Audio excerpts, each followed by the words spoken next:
at 5 starts now. Good evening, I'm Paula Akana. Honolulu's City Prosecutor Keith Kaneshiro lashed out at the Department of Public Safety today. He says the leader of a motorcycle theft ring should not be eligible for furlough after spending only a few months in prison. KITV4's Andrew Pereira has more in our top story at 5. Thang Nguyen was the ringleader of a gang that sold dozens of stolen motorcycles, with losses totaling more than $500,000. For his crime, Nguyen was sentenced to 10 years in prison.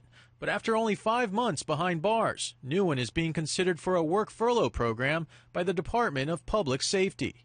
I would say that this is a mockery of the criminal justice system.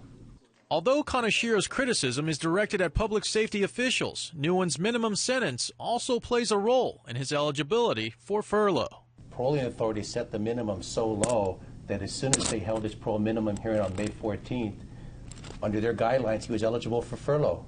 Kaneshiro says DPS is sending a message to would-be criminals. If the message is now saying that property crime is not serious, I think that's a very wrong message.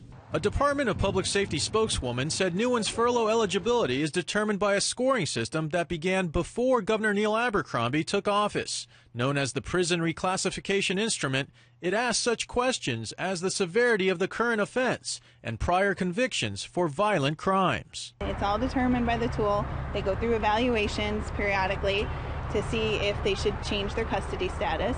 And in this case, he's minimum security. And at least for now, Nguyen remains locked up. He's going to be going to our minimum security facility, which is Waiava, and then from that point on, he's going to go through the same process everybody else goes through. Kaneshiro says Nguyen has yet to pay any of the $100,000 in restitution that he owes to victims of the theft ring.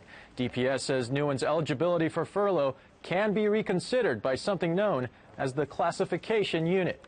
Paula, back to you. All right, thank you very much, Andrew.